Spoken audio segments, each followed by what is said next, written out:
COVID was actually a really good thing from I would say it from a diligence perspective if you're looking to partner with someone, because it got rid of a lot of the bad actors. It got rid of a lot of the bloated, debt-laden balance sheets. So now anyone who got through that is under a higher level of scrutiny from their lender and has a clear path for continued growth. So given those factors, I feel really good about the future of OSOs. Hello there, everybody, and welcome to another episode of the Orthopreneurs Podcast.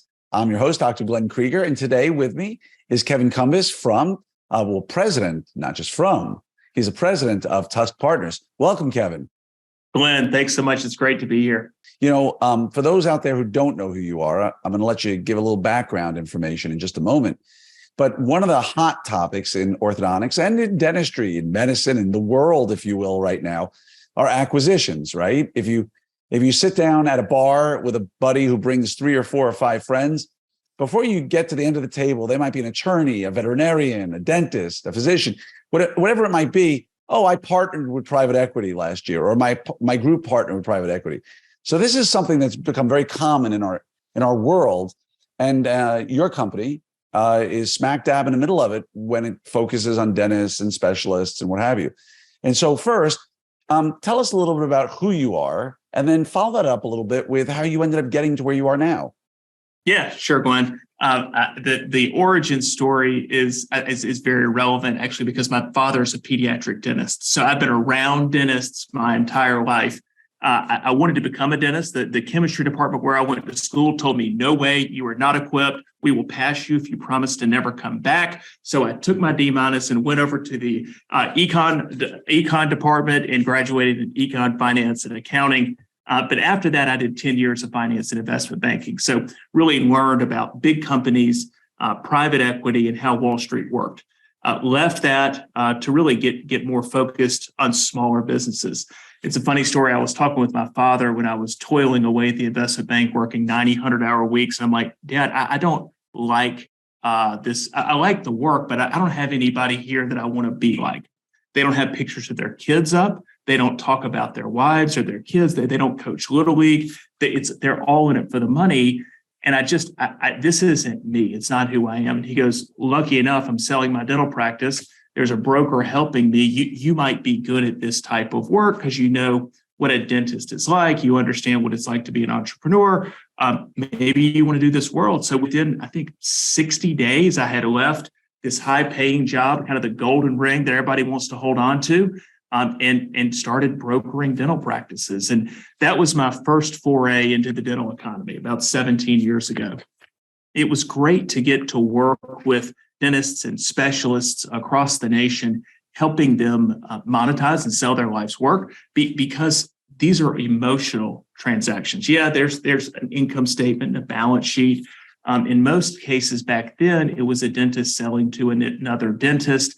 And there was a lot of focus on the legacy of the practice and making sure we chose the right partner. And then most starkly, especially with this conversation, valuations were pretty paltry. I mean, valuations were 70 to 80% of collections. Right. And, and coming from Wall Street, I'm seeing all the cash flow going, this makes no sense. I see EBITDA margins of 20, 30, 40%. This is before EBITDA was a common word that we'd use that I knew from my investment banking days.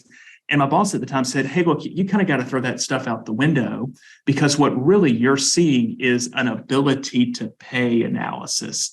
Meaning an individual dentist or orthodontist can only get 70 to 80% of a practice revenue from a bank to do the acquisition.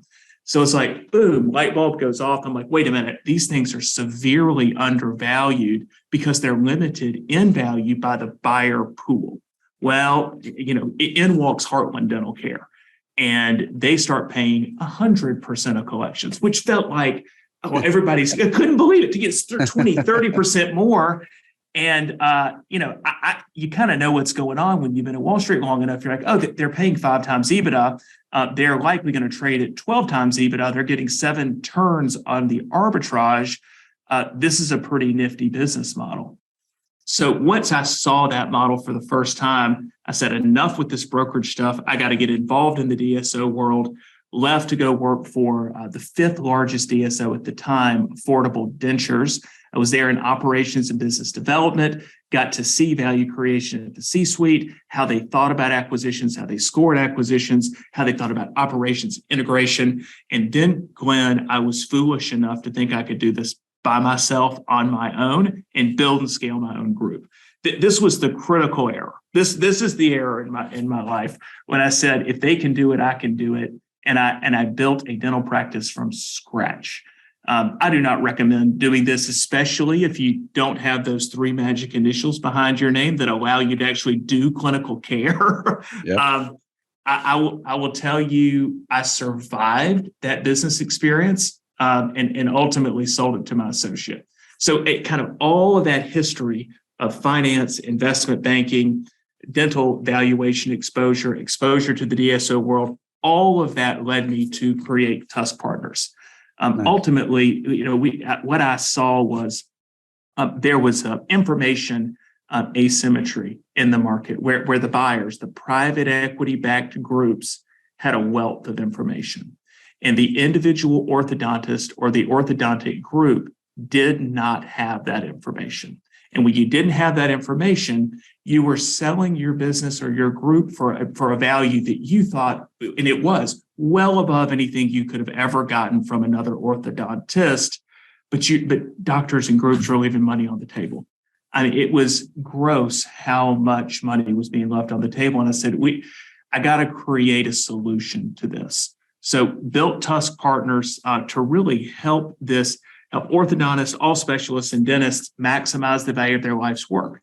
And for us, it's not just about dollars. Look, dollars are super important, but these are financial transactions, operational transactions, because in many cases, it requires the doctor to work post-sale in the business that he or she built. And then thirdly, and I would say most importantly, it's emotional. And that's really the part that I love the most because it's really getting the client comfortable with what's ahead. And can they really envision a world in which they are working for someone and with someone in the business that they built? And that's a big difference. It's not retirement. It's a smoother glide plane towards version 2.0 of whoever you're going to be, and there's comfort there. But it is different than tossing a doctor the keys and walking away and cranking up the boat and riding off into the sunset. Yeah, for sure. So I just want to go through a couple of numbers you shared with me. In 2021, about 70% of the work you did was with specialists. Yep. About 30% was with GPs. And overall, of all of your business, about 50% was orthodontic, which is a large part of the people who are going to be listening today. Now, you went through a lot in that first bit. Like I have like 8 questions to ask you just from that alone. So I'm going to go a little bit through these, a little bit rapid fire, if you will. Sure. So let's start by explaining to everybody out there, we know about OSOs, we know about DSOs. Can you just give a quick explanation of the lexicon of what we're dealing with here? What are some of the words that they should know about in terms of OSOs, specifically to the organizations themselves? We'll get into EBITDA in another minute or two from now.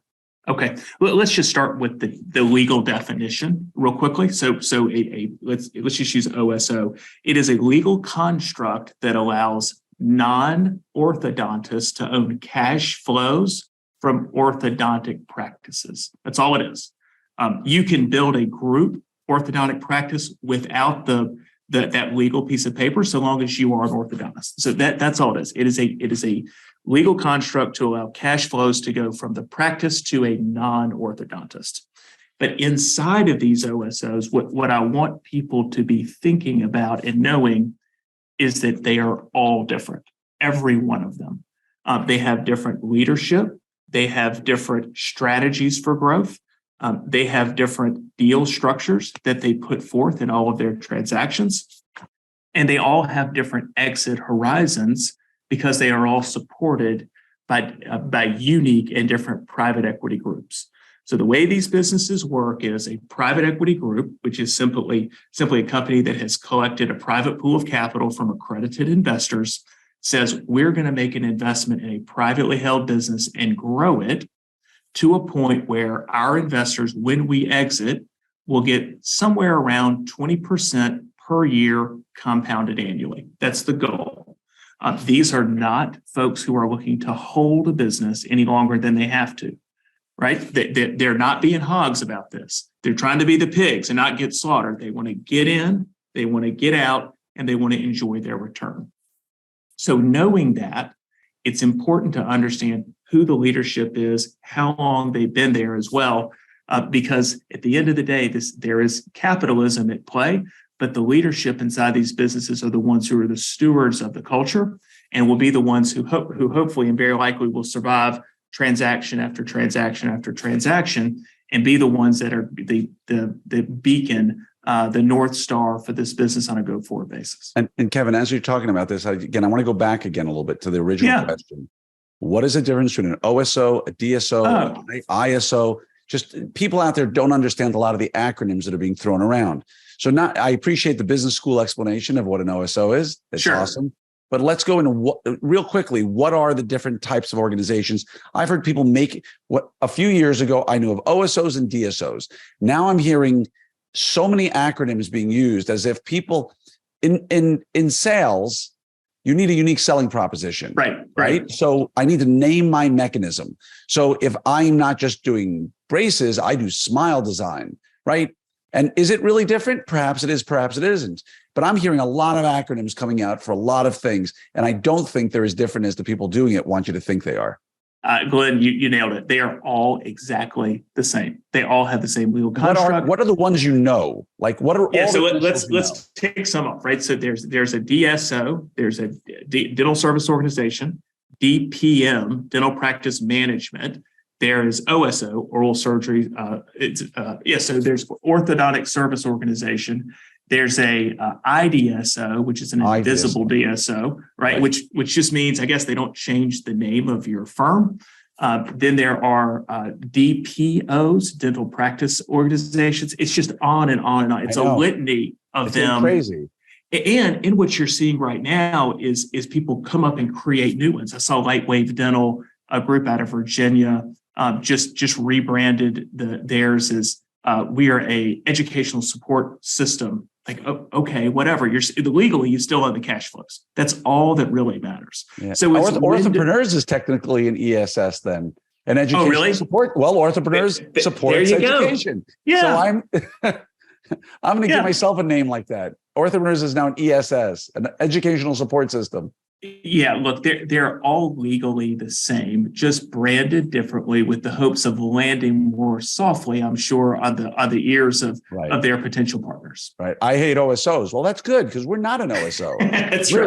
We're an XPDB DSO.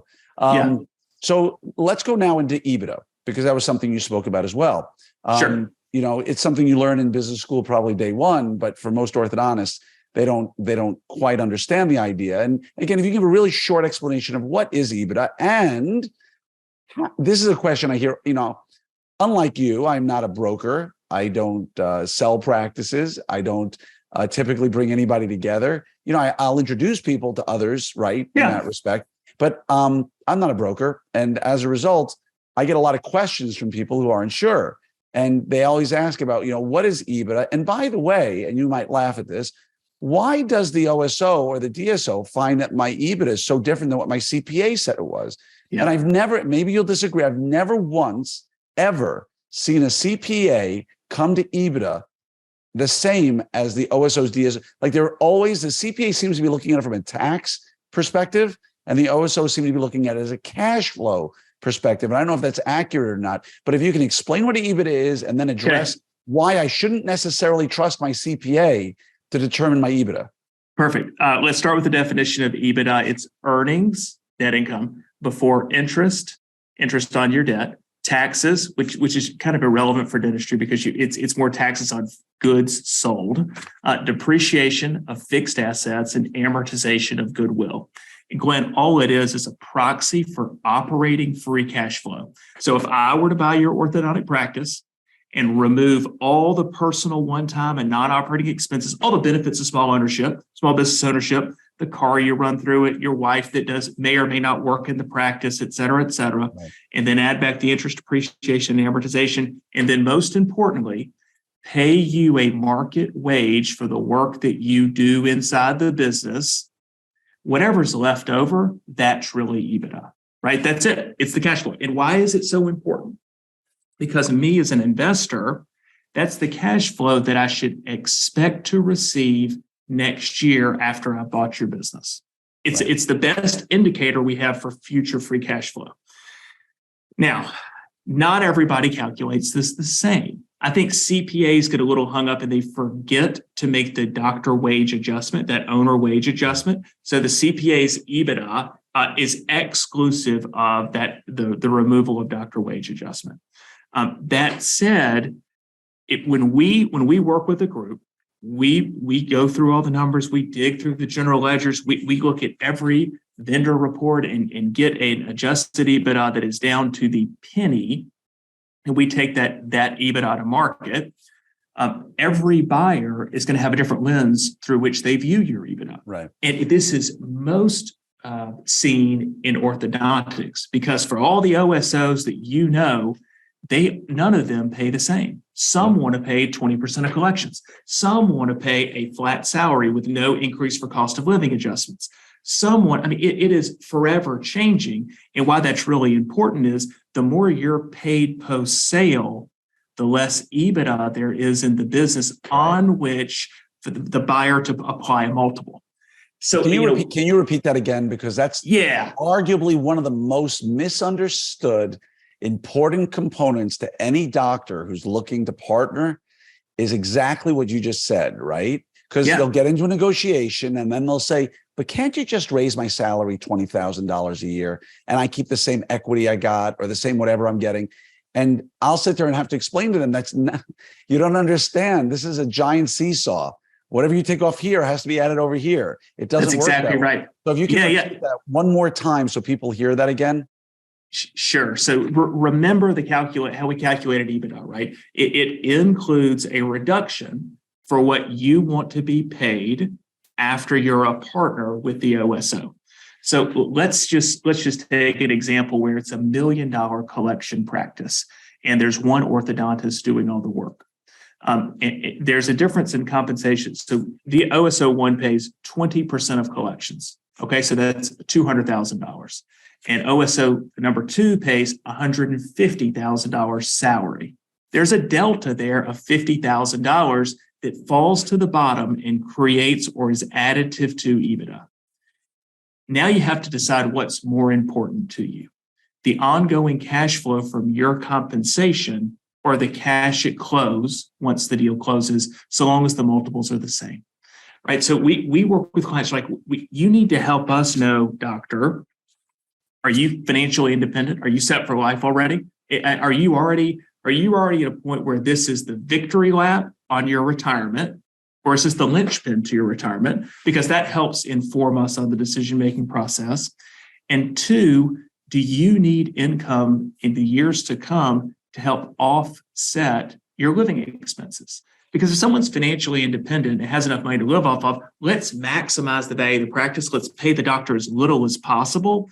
Put that money into the market, start letting the power of compounding interest get to work so they can have more money than they ever thought they would 20, 30 years from now. But younger doctors that are going through this process are much more sensitive to how much they're going to be making the year after the close and the year after that, right? So I hear it all the time. Oh, we do too. People say, and again, I apologize for interrupting because you hit a very important point I wanted to just ask real quick. One of the biggest hangups I hear from doctors who've built $2, $3, $4 million businesses is that, man, I couldn't live on $350,000 a year when this is over. And I'm like, right, but you just got $10 million up front. Yeah. And if this is a conversation that if you and I had, sat at a coffee shop and decided we want to talk, I have no doubt you and I could talk on this for the next 3 hours about, in many cases, the short-sightedness of some very, very, very bright people in understanding the whole model. Because the other part that comes into all of this, and please, again, you're the expert here, so I want you to bounce this off of you. If I give you $10 million of private equity money upfront, right? I'm just using numbers. Just cash. Yeah. I love having these conversations with people like you, Kevin, because you're going to call out my BS if I'm completely wrong. All right. And I want you to. Sure. But when I have a young doctor or an older doctor come to me and say, Glenn, I know you've been looking at OSOs for years. I know you joined an OSO. I'm really interested in this model, but I can't live on $350,000 a year. And this doesn't make sense. There's no way I'm going to do it. It's a sucker's bet. And I said, okay, you've got, let's make it easy, a $2 million practice. Let's call it $3 million because the EBITDA is $1 million. Okay, right? good. It's not like you would agree, a $3 million practice with a doctor, EBITDA is probably 1.1 to 1.3 typically in an ortho price, somewhere in that range. Absolutely. But let's just say it's $1 million. Right. Simple.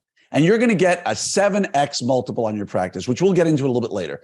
Yep. Right. So you're going to get $7 million, and it's important to state, total deal value of $7 million. Okay. That's not what you're getting, plus a bunch of other stuff. Let's call the whole deal value $7 million. All right. We're going to give you $1 million in equity. We're not going to get into what kind of equity right now. We're just going to call it equity.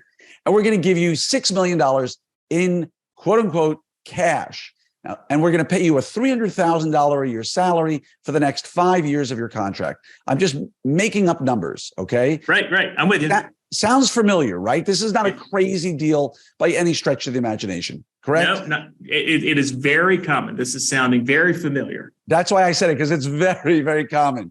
So now you got $6 million cash. And this is the point I make to doctors all day long that they just don't seem to understand. If I give you $6 million in cash right now, while I am not a tax professional, that is long-term capital gains you are getting, because you are, unless you owned your practice for less than a year, I would suspect, but you're trading the value of equity in your practice for the value of equity in the private equity for your private equity part, and you're getting your money for your investment of your practice for these years. So your $6 million is taxed at what I think is about 20%, give or take, right now. Yeah, 24 to 25. Right. It depends on the allocation of the purchase price, but it's a hell of a lot less than 36. Yeah, and the state you're in also, there could be things involved. And that's why I said I'm not a tax professional. But you're taking $6 million and you're saving on average anywhere from 10 to 13% in taxes, because when you earn that money, well, I'm going to keep it. I'm going to earn the equal of $6 million over the next of take home over the next 4, 5, 6 years. You're paying an additional 13%, give or take 12% on that money every single year. So by doing it up front over the next 5 years, you've saved yourself probably another $2, $3, $4 million on that $6 million in taxes because of the compound interest rate to the money. And that's the part that doctors don't seem to understand, is taking the money up front, A, allows you tax benefits that any tax expert will talk to you about. And B, if you're smart with it and pull money out to live off of, that money is cheaper than the money you would live off of if you increase your salary post-tax. Am I making this completely up, Kevin, or does this make perfect sense? Not only is it 100% accurate, it's a conversation we have here. We certainly have it weekly. We don't have it daily, but we have it weekly. And I think the challenge is, the business of dentistry and orthodontics is remarkable, right? If you want more money, what do? You just go to show up at the office and seat more braces. You just pull more teeth. Turn the faucet on. Turn the faucet on, make more money. And what a profession. You use your hands and you use some inputs, and money is created. And you can always make more if you work more. And it's the harder you work, the more you make in most cases. And this is what has been ingrained in our clients over time. And the thought of really giving that up and exchanging it, the entrepreneurial profit from that for one lump sum, is hard to think about, because you're trading cash flows for a lump sum of cash that's going to be managed hopefully by a professional, and you can live off of the interest and the dividends from the portfolio forever. I was doing just a little. Do you hear that a lot, by the way? Do you hear a lot of doctors say to you, I just can't live off, I can't live off $350,000 a year.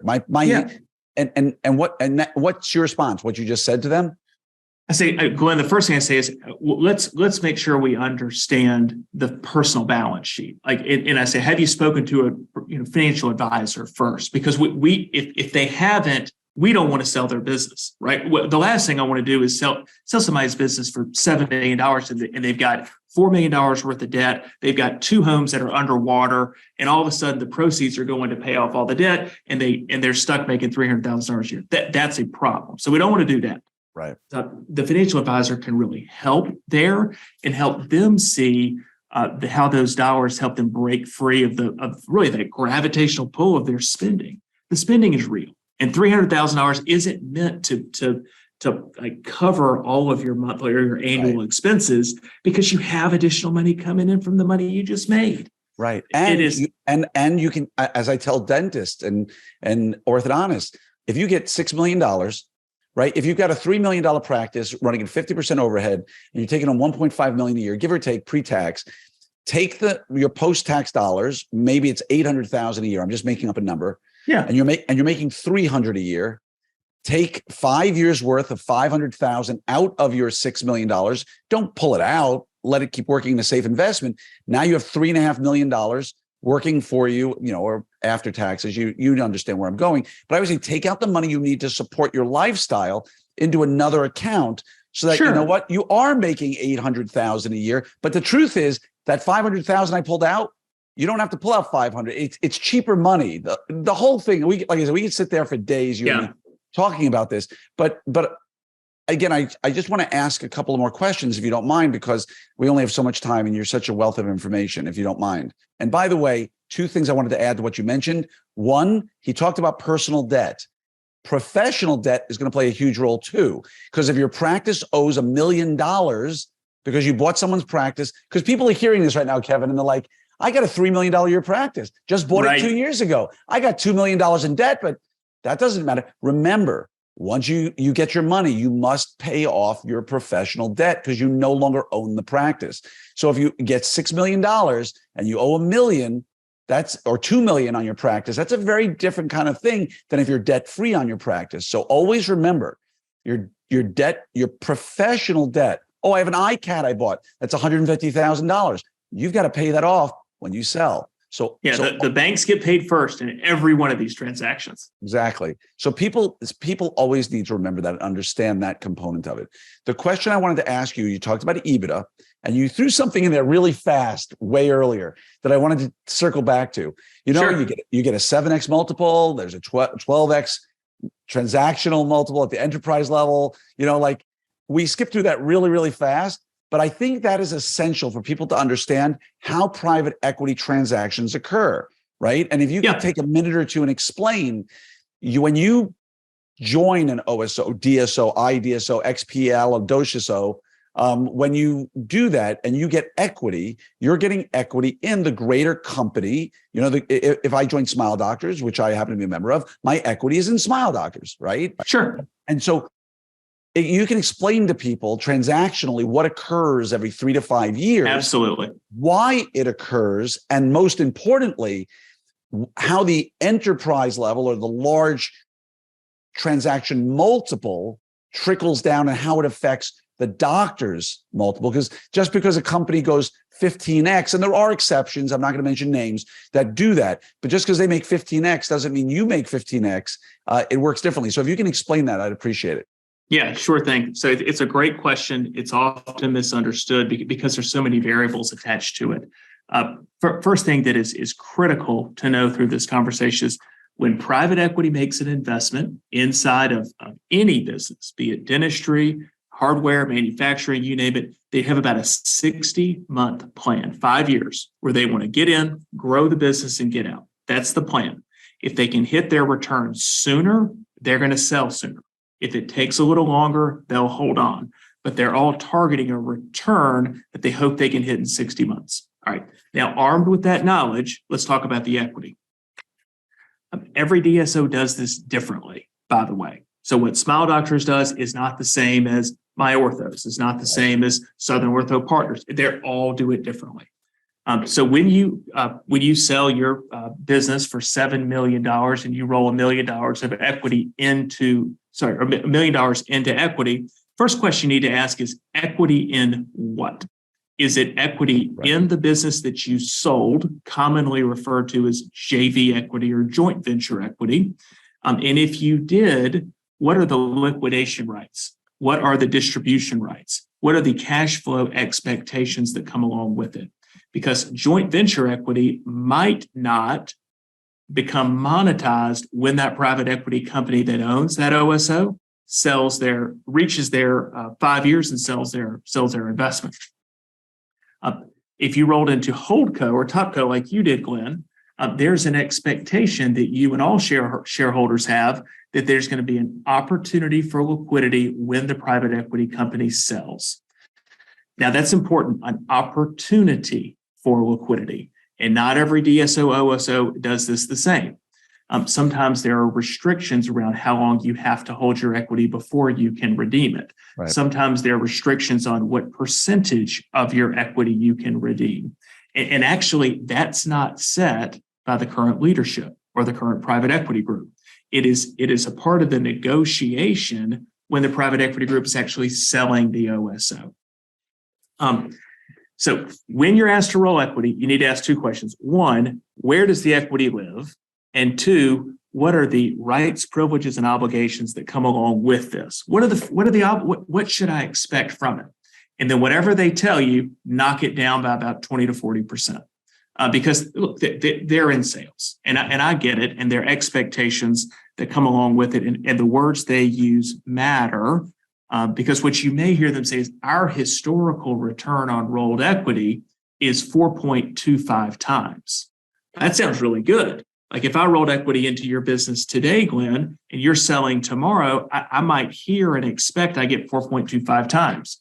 But what they're saying is people who invest with us on the ground floor at the very beginning, who take on all the risk we take on average, they get 4.25 times return on invested equity.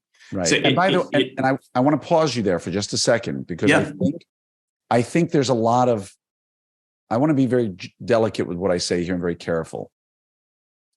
I think there's a lot of not so great operators out there when it comes to this. I think when they talk about multiples, I heard people telling me when I was going through the process, oh, we're going to get you 6X, we're going to get you 8X, we're going to get 10X, we're going to on your equity. When we turn at 6X, when we turn at 5X, when we turn at 7X, which again, the two sides of it are, number one, when who turns at 6X? Not me. Yeah. And then again, the second part that was took me a while to understand in this was and by the way, thank you to the American economy for changing that narrative, because that narrative has now changed a great deal. But the other part of it that I didn't understand that was explained to me later and now made perfect sense was, imagine that the OSO you were joining was a stock, just a simple stock. And you could have bought it at $10. Now it's valued at $70. But don't worry, it's Microsoft. It's going to be worth $250 or something. Because I see people who said, oh, I wanted to join, using the example of Smile Doctors. Glenn, I really wanted to join Smile Doctors, but they just had a turn. And there's no sense in me joining because they just had their turn. Why would I want to join? They're not going to have another turn soon. And people have this idea that if you're in before the turn, you get that multiple. If you're in after the turn, you got to wait 5. And they don't understand it's like a stock, correct? That's correct. The time value of money matters when you buy that stock, right? So we all wish we would have bought Amazon 7 years ago, and all of us look at it now and go, it's too high. It's a perfect way to think about it. But Glenn, not everyone values their stock that way. So Smile Doctors is a great example where their stock is marked to market every time they do a transaction. So what might have been $11 a share at the midpoint of last year is now $12 a share today. And they keep marking it to market based on a methodology that they've agreed to internally. And that's good for the folks who got in sooner because they're seeing their share price go up. And I believe that's the equitable, fair way to do it, because you're rewarding those who got involved with Smile Doctors sooner because they took on more risk. It doesn't mean you can't make money by getting in today.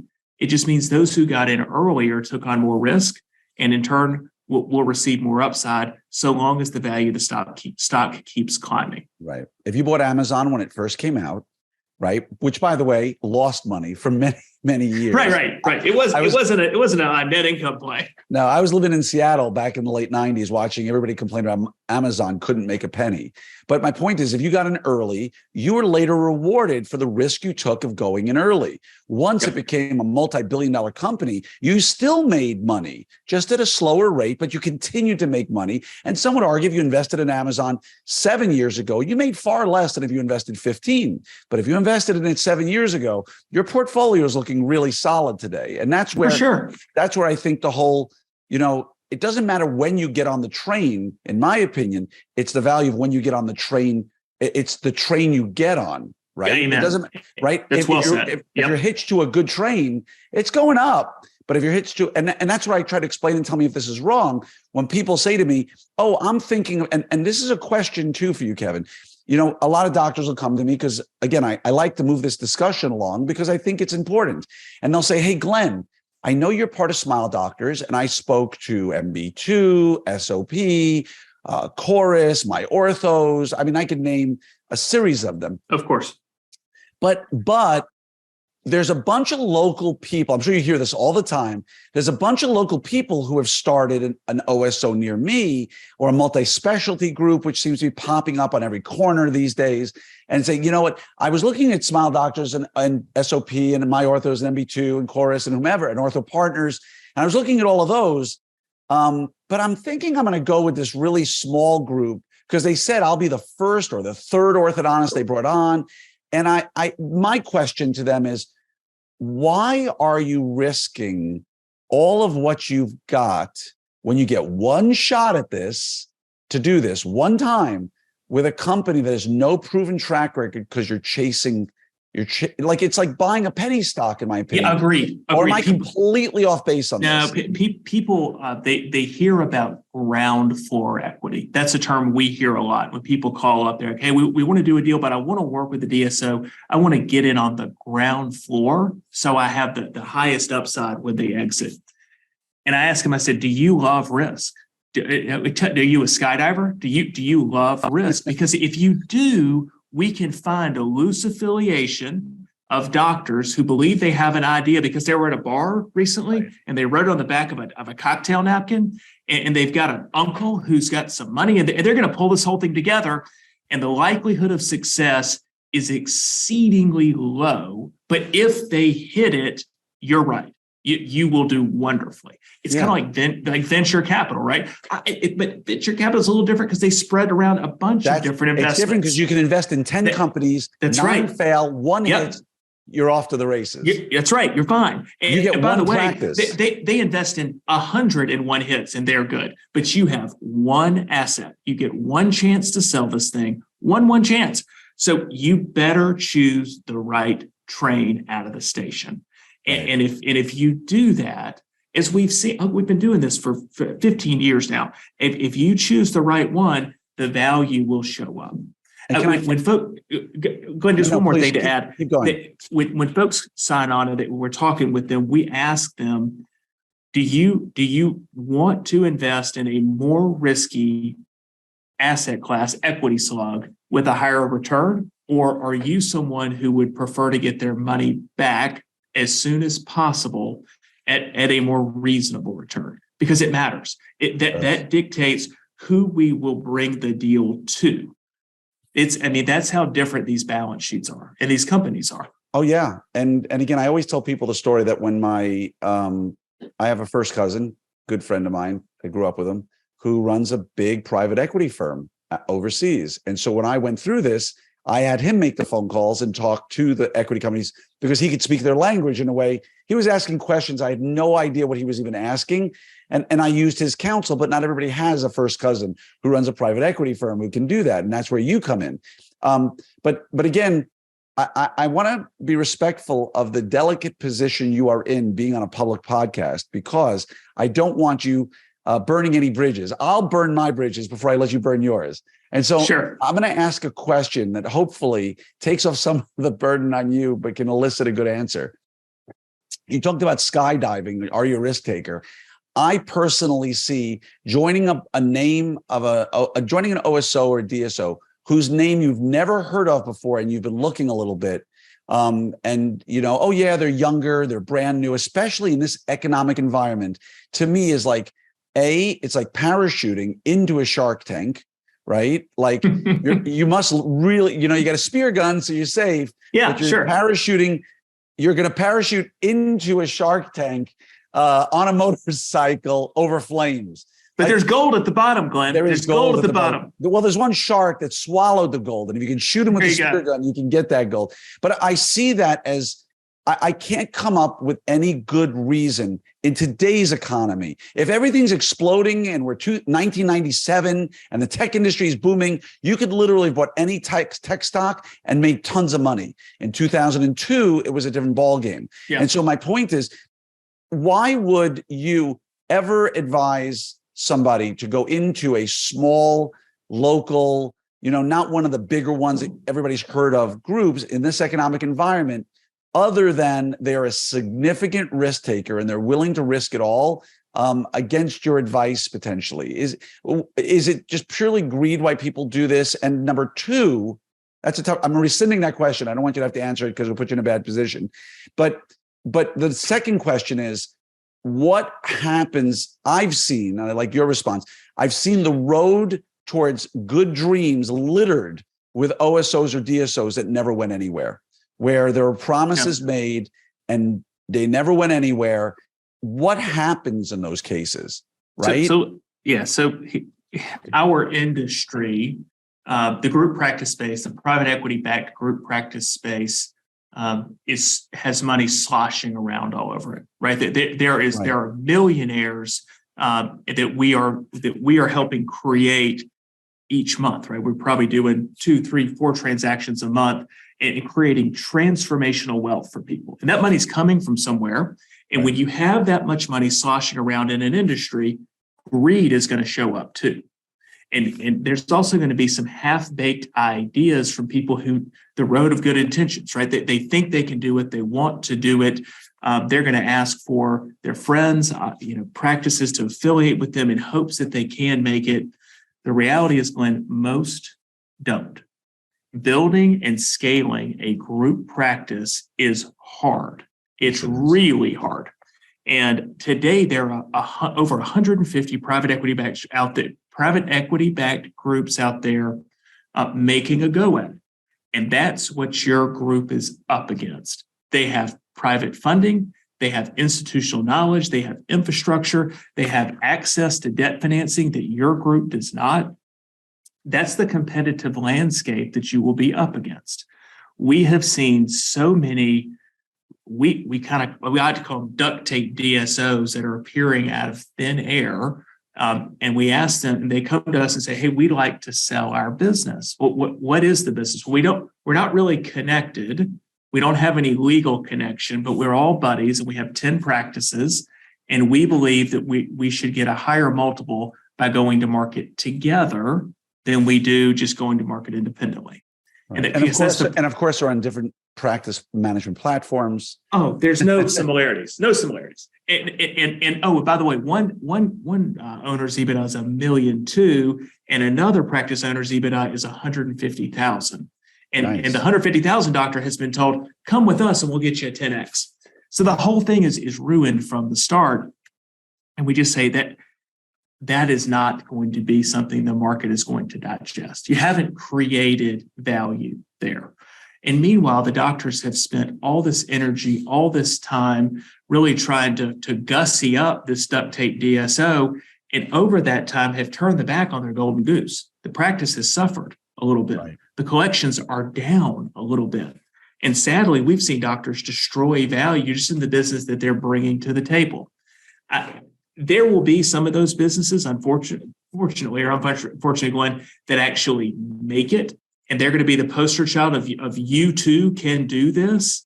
Yeah. But it is a hard and arduous path to get to that point. Are you worried? Again, I'm just trying to hit, running Orthopreneurs Group, I see all the questions. I get asked a question on an OSO, DSO literally almost every day by some doctor. Yeah. Are you concerned about, I'm not going to mention names, but I've mentioned some along the way here today. Let's call them Big 10, like accounting firms, right? Let's just take Yeah, sure. 10 orthodontic related support service organizations, right? Like bigger ones. Let's call the ones that are valued over, $300-400 million. Okay. Are you rosy? Are you optimistic on their futures? Do you believe that, because one of the big knocks on them from people out there is this is all a Ponzi scheme. They're going to come tumbling down. They're thinking back to the old OCA, Ortho Centers of America situation, which was a completely different ballgame. It was. But people are almost, I don't want to say wishing, but they're almost waiting for the I told you so moment. I told you this was going to happen. And I just don't see, speaking to enough people in private equity, enough people out there in financial world, I just don't see these things collapsing. What are your feelings on them? Yeah, I don't either, but let me tell you why. So here we are, let's say in the last 2 years, we've had some of the most challenging economic conditions we've ever seen. We saw the business of dentistry broadly across all specialties shut down. Now, during those COVID years, we actually saw orthodontics pick up tremendously. We've seen adult orthodontics pick up tremendously. We've seen it in oral surgery, endodontics, and oral surgery, and orthodontics, oral surgery, and endodontics. Ortho's always been, believe it or not, recession resistant, and now it's proven to be pandemic proof. I would rather own an orthodontic practice at a restaurant today 10 times over. And that's just me. And I'm not the smart pool of capital up in New York City that's got, all the wealthy friends looking to make investments in my private equity group. These private equity investors are smart. They do their homework. And what they're looking for is the most cash flow with the least amount of risk.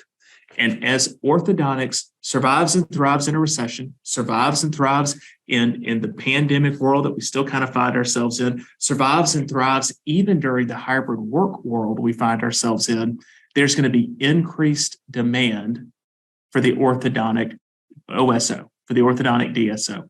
It's going to continue. The other thing that OSOs have in their going in their favor is they're recruiting great orthodontists. This is the lifeblood. This is where I think the rubber meets the road in specialty DSOs, because without an orthodontist or without someone trained to do the work, you got nothing. You got nothing. And the OSO who really masters the recruiting and the onboarding and the training and allowing them to earn equity inside the business and have a pathway to financial independence, those are the ones who are going to win this game. Glenn, I will tell you, not everyone will make it.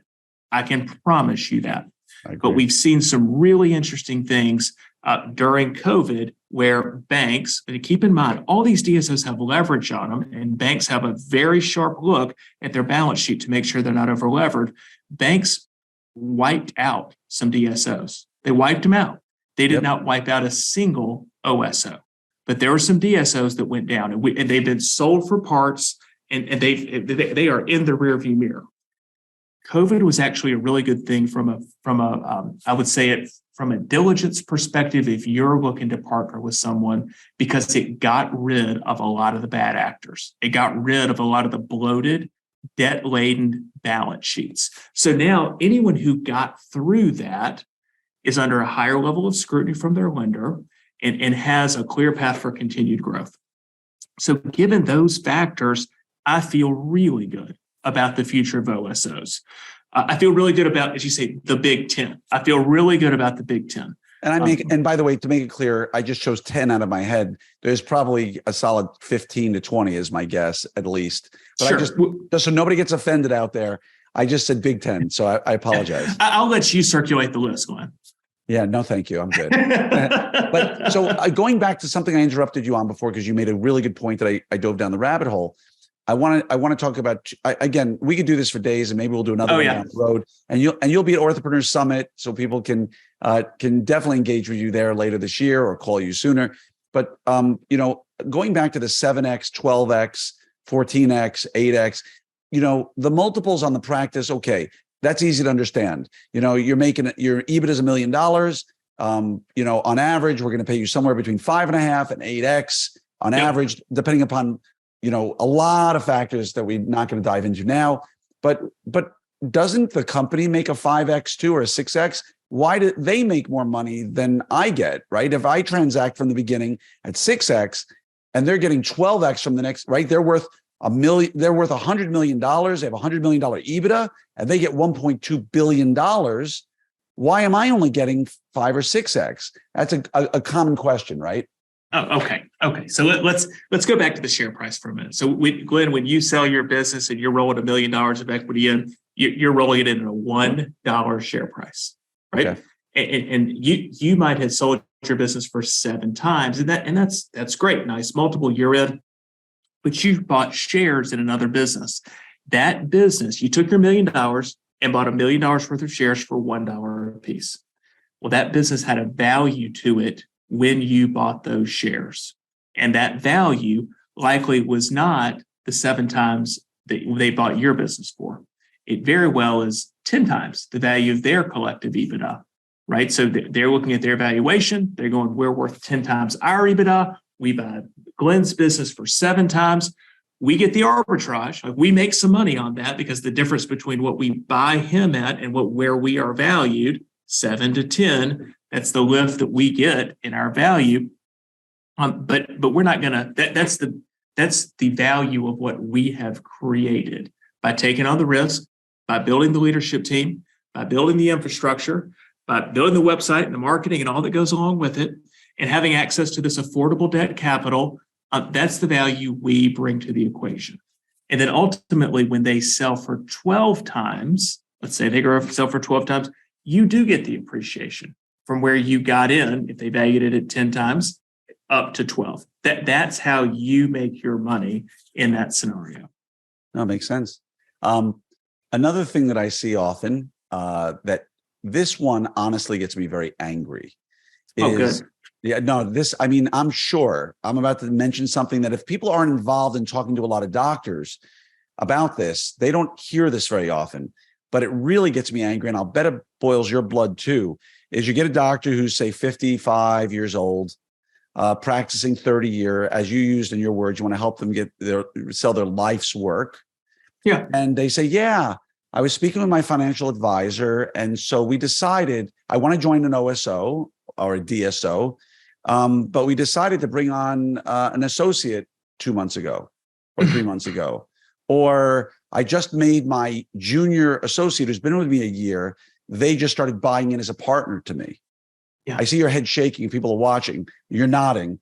This to me is so infuriating. And because of the EBITDA impact of bringing in an associate, I say to them, in a nice way, you just cost yourself between $1.5 and $3 million. Correct. So do you want to explain that to people out there? Yes, so I don't explode on camera? Yeah. So whenever you bring an associate into a business in the dental world, it's a money loser to get started. Let's just own that. You're making an investment in someone unless you have so many starts and so many new patients where you can fill their column on day one, which I doubt you can. And I would argue that's still a money loser because you're giving away work that you could have been doing. It's only if you are at full capacity and all of a sudden you have 2 practices under one, but you just can't unlock it unless you hire an associate, which is not the case for anyone. So I think we all agree, bringing an associate in is a money loser. I look at it as an investment in the future. We can look at it that way, exactly. But your payback on an associate is not until year 3, year 4. It's a long road until you start to get a payback on that associate. So if you bring in an associate and pay them $200,000 minimum, because maybe that's what it costs in your region. You might want to change that in ortho. You might want to change that number. Fair enough. So let's call it. What do you want to call it, Glenn? 300,000. Just a simple number. 300, right? Great. So I think we can all whip this number around. In your deal, when you made in your proverbial deal, when you made 7 times 300 is $2.1 million. $2.1 million. So if I'm a buyer and I'm looking at this going, oh, congratulations, you just brought an associate in, thinking in the back of my mind, that's really good for me because there's additional capacity. And me as the new owner, I'll get all that upside. I say, that's lovely, but your EBITDA is $300,000 less because you hired them and they have a 3-year contract.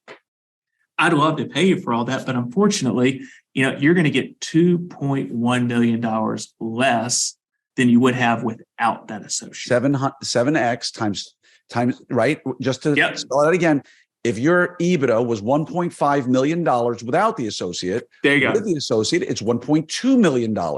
So when they pay you 7x on your EBITDA, you've just lost $2.1 million. Correct. Now, here it can get a little worse, though. Right? That's really bad. Right. So that's really bad. And here's where it can get even worse. But you go, I've loved this associate. Not only did I bring them in, equity had to be part of the deal. So I sold them 30% of the business. And I did so at a valuation equated to, which is 80% of collections, let's say, which equates to like 3 times EBITDA. Oh, so then you sell the business, you lose $2.1 million on the doctor's compensation quotient, and they get an immediate windfall profit from where they bought it here and sold there, and all of this value is destroyed. The poor doctor who spent his lifetime building this business sees $3 million, $4 million evaporate at the closing table. Well, it didn't evaporate; it went to the associate. Well, fair enough. It just shifted. That's the infuriating part about it. You're a 55-year-old doc, a 45-year-old doc. You've worked hard to build your dream practice. You brought somebody in. You had some advisor who told you, here's the partnership deal we're going to do. Yeah. I had that conversation once where I had to get on the phone with somebody who was asking me questions. I said, again, I'm not a broker, but I got to break some news to you here, man. I said, 6 months ago, you would have made $4 million more than you're going to make right now.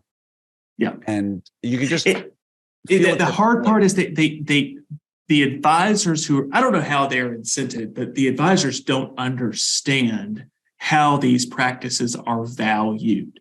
I mean, Glenn, when we get the opportunity to talk with someone, even 12 months before they want to transact, we can actually create a ton of value. Right. It's those who come to me and say, all right, I'm ready to go. I got to get out. I'm ready to sell. I'm done. We look at it like, can you just give us 6 months to tighten some screws, to really window dress the asset? I mean, we will pay for our fee 5 times over if you just let us do these like 6 things. And those who listen, oh my gosh, I will say this, it's not always the easiest decisions. So we'll lay out, if you terminated this person, if you let go this associate, because you're just shifting production from your column to his column, you can do this. Our job is to maximize the value and provide you the tools to do so. And I do tell our clients, you have to be selfish at the end of the road. And if you don't want to make those hard decisions, that's fine, but you need to know the financial impact of not making those decisions. Exactly. And that's why your point is so well stated, because the thing I say till I'm blue in the face and orthodontists just don't want to hear it is, I don't care how old you are. I don't care where you are in practice. If the idea of learning more about an OSO or DSO intrigues you a little bit, get a flippin' evaluation now at whatever stage you are in your career. It is not binding. You send numbers, you get it done, and then you say, you know what? A $7 million deal doesn't work for me. I want $14 million. Fine. Fantastic. Now you've got a roadmap you can create to say, where I am now gets me 7. I want 14 in 2 years. Fantastic. Here's what I need to do to my overhead. Here's what I need to do to my production. And you know what? I'm going to invest $100,000 a year into marketing so I can get $1 million more in production a year, because that's going to come back and pay, another $300,000, $40,000 in EBITDA later on, which is $3 million for the $300,000 I spent. And nobody wants to listen to me, Kevin. They're like, I'm not ready. I don't want to hear it. I'm like, you are a fool for not at least getting an evaluation. We all need all the information we can get to make great decisions, right? Exactly. I want all the information I get about my business, about the competitive landscape, what's going on in the debt capital markets, what every buyer is doing, how they're thinking, whose pencils down, who's ready to buy more, et cetera, et cetera, et cetera. You should be the same way about your business. The only thing I would add to your your suggestion there in one, get a valuation so you understand where you are today, is two, speak to a financial advisor so you understand how to achieve financial independence. Because what many folks come to us with is, I need to make $20 million on this trade. Why? Question is, why? Why? I mean, I'm not saying we can't get there, but help me understand why you need that. Because if I understand that, then I can say, okay, then here's the 3-year plan to get you there. Right. Or sometimes it's just my ego told me that's what I need. That's exactly. I hear it all the time. I need an extra $1 million because what? You want to buy a tuna boat? What do you need? What do you need an extra $1 million? And if that's the case, fine, just own it. I just need to know, because when you know what you need to achieve financial independence, or if you're already there and you're playing with house money, the great thing about that is, there's so many OSOs out there. You can choose the right partner. You can choose the right trade. You can find the right one who has the right equity package for you and your plan that might not be the highest total enterprise value. And honestly, those are the best trades for us. Somebody who comes in and says, hey, I'm financially independent, or I'm short $3 million. I need to get that. When I hit this amount of money, all the debt's paid off, kids' college is paid off, cars are paid off, et cetera, et cetera, et cetera. And then I can do whatever I choose. And I say, let me tell you what we're going to do. We're going to go out to 15 buyers. We're going to pit them against one another. We're going to squeeze them for all their worth on enterprise value and allocation of equity. And then you get to choose. And it makes me so happy when a client says, I'm not choosing the highest enterprise value. That's not what I'm in this for. I'm choosing the right partner, the right culture, the right leadership, the right equity package. That person has so much more power in their decision-making and their negotiation. So that's why it all comes back to get all the information you can before you head down this journey. Amen. And I appreciate that. And as we start winding this down, just a couple more questions for you. Does TUSK have its own attorneys, or do you recommend attorneys? Because I think what people don't realize is there's the person who helps broker the deal, and then there's the person who does the legal contracts. And M&A work, which is what this is mergers and acquisitions, is very complicated. It's not something that another thing I hear all the time from people are two things. Hey, my friend, my family member, my so-and-so is an attorney. They're going to act as my attorney. And I go, you're out of your mind. Yeah. Okay. This is one of the dumbest things you could ever do. No matter how brilliant of a trial attorney they are, or a personal injury attorney, you're a fool. And number two, Mike, I always say this, and maybe this is wrong, I'd love your feedback. If the attorney you're hiring to broker this deal has never done a deal with the OSO, DSO you're about to negotiate with, they're going to blow your deal up. It's going to be destroyed, because there's going to be a clause or 2 or 5 in your 40-page deal that 40-page deal. I mean, the legal documents are this high. I know. I'm talking the employment contract alone. Okay. Yeah, sure. Yeah. So there's going to be 5 things in your employment contract alone that every single other doctor who's joined this organization has signed. They are non-negotiables on the private equity side. It's what they put in there. They're not going to change it. You're stuck with it. And almost all the time, in my opinion, they're worth signing that way, because you're getting the keys to the goose that lays the golden eggs, if you will, so to speak, mixed metaphor, sorry. But at the end of the day, your friend, your uncle, or the great M&A attorney who closed, Taco Bell's deal and doesn't understand the deal with MB2 or Smile Doctors or SOP or Orthopark, they're going to see these clauses and go, I would never, ever allow my client to sign these. And before you know it, your deal is blown up and done. The private equity group walks away and goes, we are not involved anymore. And your friend who you trusted actually destroyed your deal. Is that accurate? Yeah, it's 100% accurate. Let me start by saying this. When you're heading down this pathway, if you're contemplating doing a deal on your own or thinking about doing with your brother-in-law, you are outgunned and outmanned. They do this all day, every day, and they are really good at what they do. You do not have to engage us, but you certainly need to engage an advisor who knows these buyers, knows how these deals are structured, knows how to defend your adjusted EBITDA through a quality of earnings exercise that every one of you is going to go through if you decide to do an OSO deal. The other thing is, I would strongly recommend you not work with a group that's connected to a law firm. We are not connected to a law firm. We have a sea of attorneys that we love to work with, and we like to recommend attorneys based on who the buyer is, specifically because what you said, Glenn, if they have experience in working with My Orthos, OSP, we want to make sure our client is the great beneficiary of that, because a lot of things happen. One, the attorney is going to spend less time on the documents. Keep in mind, attorneys are paid by the hour, so that's going to save you money. Two, they understand where the points of leverage and opportunities live in the documents and which sections are non-negotiable. These are standard, these are boilerplate. We can't touch these. And if you're not comfortable with this portion of the document, you can't do the deal, which saves you time. And they've got a relationship with the other side. And that does not mean that they're going to be soft in any way. They are looking out for your best interest, but they will be able to save you time and money and really help translate all that legalese into English. These deals, they come along with, honestly, 4 to 6 inches of paperwork printed, stacked up on your desk. You need someone who knows the way of a DSO transaction. Otherwise, you're going to pay for them to learn how to do them, and you don't want to take on that cost. No, and it could be huge.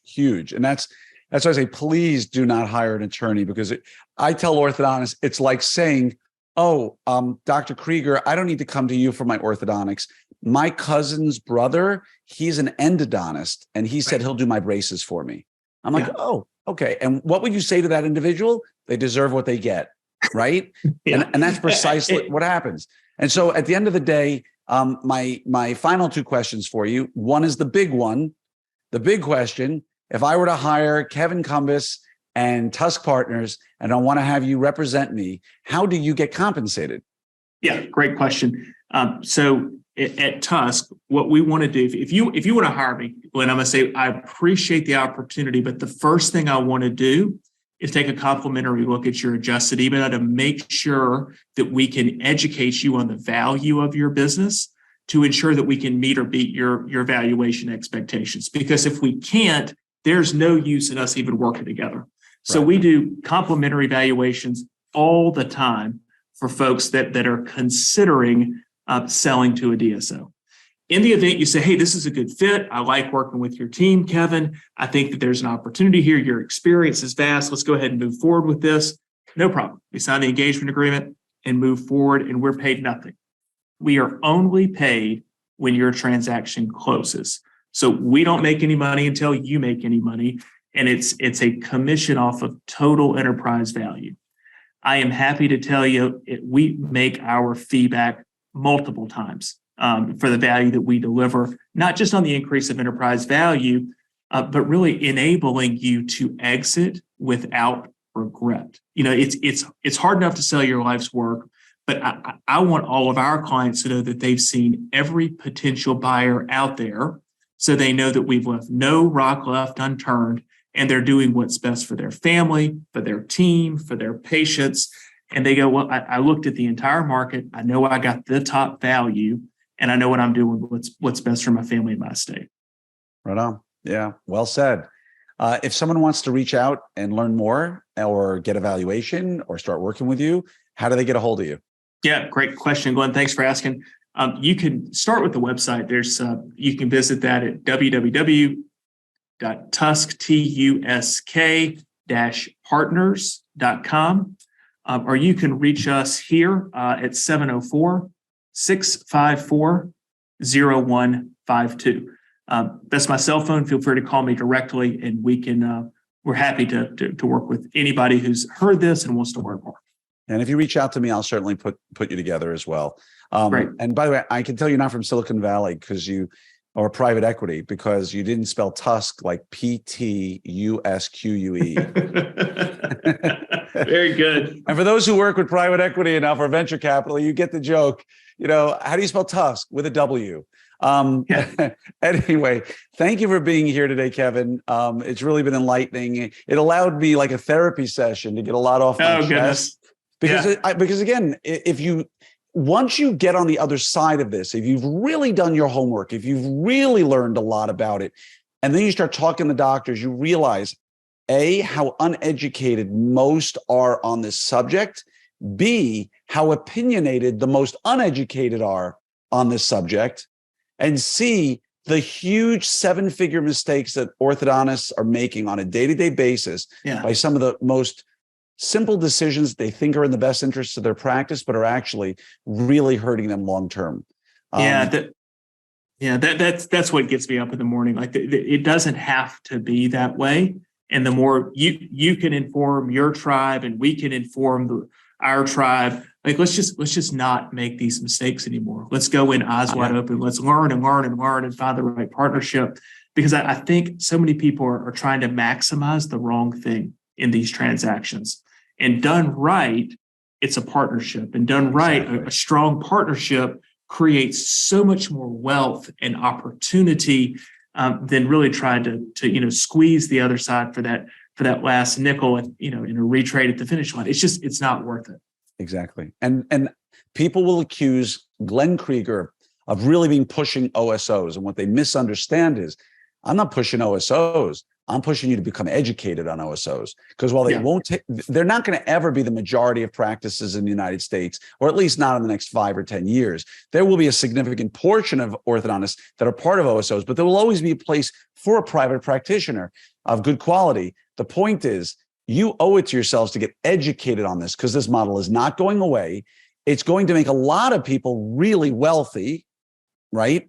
For sure. And if you're wise about it, you could potentially be one of those people. And last but not least, they always say, put on your oxygen mask before you put on the oxygen masks of others.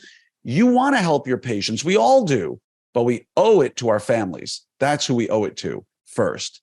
And the good news is it's not in conflict. They're not mutually exclusive. You can be really good with your family and support them and protect them financially and still take really good care of your patients. And so I want to say thank you from the bottom of my heart for you being here today, Kevin. Can't wait to see you at Orthopreneur Summit. And hopefully anybody wants to reach out to me, you have his contact info. If you reach out to me, I'll certainly connect you. And just want to say thank you again from the bottom of my heart. Glenn, thanks for the opportunity. See you later this year at Orthopreneurs. Orlando, here we come.